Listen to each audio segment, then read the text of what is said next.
पर जब नेता आएंगे तो क्या जवाब देंगे उसे? नेता यहाँ पे आए तो सही, समस्या हम बताएंगे मतलब क्या आए तो सही, मतलब धमकी मतलब आप क्या समझ रहे हैं यार? हमारी मूलभूत समस्याएं ना पानी। यहाँ बारिश में आए थे आप, इतना पानी लगा था सर, हम कैसे जा रहे हैं? यहाँ पे दुकानें, कितना नुकसान हुआ लोगों को, आपको पता है इसके बारे में?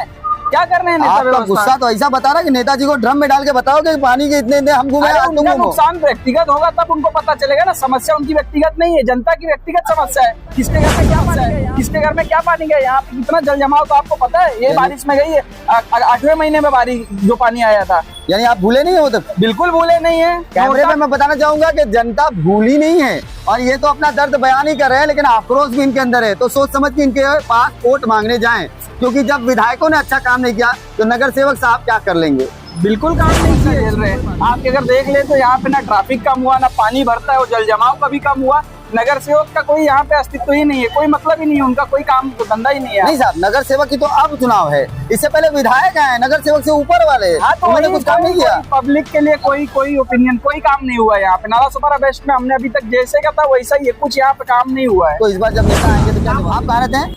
यही नालासोपारा वेस्ट, यहीं के रहवासी हैं? वोटर हैं आप? जी बिल्कुल। वोट देते हैं? बिल्कुल देते हैं। तो आपने वोट दिया होगा? दिया है। तो पिछली बार जब वोट दिए थे तो कुछ राहत मिली? इस बार वोट देने के बाद कोई भी राहत नहीं मिली है, आसानी कुछ भी नहीं हुई, कोई भी चेंज। अरे बड़े बड़े भीड़ और खिड़के आते थे, दरवाजे, वो लोग वादे भी किए होंगे, तो उन वादों में से कुछ निभाया गया कि नहीं? यहाँ पर जैसा कि मैं आपको बता दूं, कोई वादा पूरा नहीं हुआ है। पब्लिक की समस्या जो की त्यों वैसी की वैसी बनी हुई है। हम सब रोज यही सब समस्या झेल रहे हैं। आप अगर news live the social media news platform, please subscribe and नमस्कार दोस्तों, आप देख रहे हैं इंकलाब न्यूज लाइव में फारूक शाह। और आज वसई विरार में चुनावी बिगुल बज चुका है। ऐसे में वसई विरार महानगर पालिका चुनाव को लेकर के लोगों ने अपनी अपनी कलाएं शुरू कर दी हैं। जनसमूह, जनसभाएं और जगह जगह लोग आवागमन चालू है, लेकिन सवाल बहुत खड़े हो रहे हैं, सवाल उठाने वाला कोई नहीं। ऐसे में हमारे साथ कमर बेग साहब हैं, जो कि एक पत्रकार भी हैं और राजनीतिक पार्टियों की अच्छी जानकारी भी रखते हैं। कमर बेग से जानेंगे कि क्या सवाल हैं उनके मन में और क्या जनता को पूछना चाहिए, और सही मायने में इस बार चुनाव होने की जो प्रक्रिया है उसमें क्या गड़बड़ियां हैं और क्या सही खूबियां हैं, वो सब जानेंगे। स्वागत है कमर भाई, क्या बोलेंगे आप? नमस्कार, मैं कमर बेग, मैं सीनियर जर्नलिस्ट हूँ और मैं पिछले 10-12 वर्षों से अधिक से मैं यहाँ पे वसई विरार में सक्रिय पत्रकारिता कर रहा हूँ। मैं पिछले 2 वर्षों से राष्ट्रवादी शरद चंद्र पवार पार्टी में एक जिला मीडिया प्रमुख के पद पे था और हमने कई यहाँ के जो सामाजिक विषय थे, सामाजिक विषयों पर हमने काम किया। हमने बड़े बड़े मुद्दे उठाए, नागरिक समस्याओं को उठाया, नागरिक जो मूलभूत सुविधाएं हैं जो मिलना चाहिए उन सुविधाओं का हमने मामला उठाया, आंदोलन किया, पत्र व्यवहार किया केंद्र से, राज्य सरकार से। उसके बाद हमने अपनी पार्टी से पत्र दिया।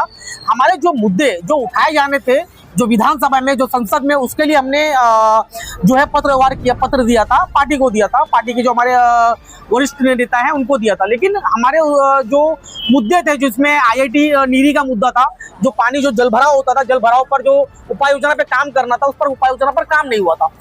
उसके अलावा एलिवेटेड रेलवे कॉरिडोर एक बहुत बड़ा विषय था, जो चर्च गेट से लेके विरार तक की एक रेलवे की परियोजना थी, जो छंडे बस्ते में चली गई। वो अगर वो साकार होता तो उससे जो आज दुर्घटनाएं हो रही है, लोगों के घर बर्बाद हो रहे हैं, जो घर दुर्घटनाओं में जो लोग घायल हो रहे हैं, जिनकी डेथ हो रही है, जिससे पूरा घर बर्बाद हो रहा है, तो ये कहीं ना कहीं अगर एक ये बहुत बड़ी सुविधा होती जो एलिवेटेड रेलवे कॉरिडोर था, उसके लिए हमने सेंट्रल से और स्टेट गवर्नमेंट से हमने पत्र व्यवहार किया था। इन सब मुद्दों को लेकर हमने पार्टी में भी पत्र दिया था, हमारे सांसद को दिया था, विधायक को दिया था कि ये मुद्दे जो है ये वहाँ पर उठाए जाने चाहिए।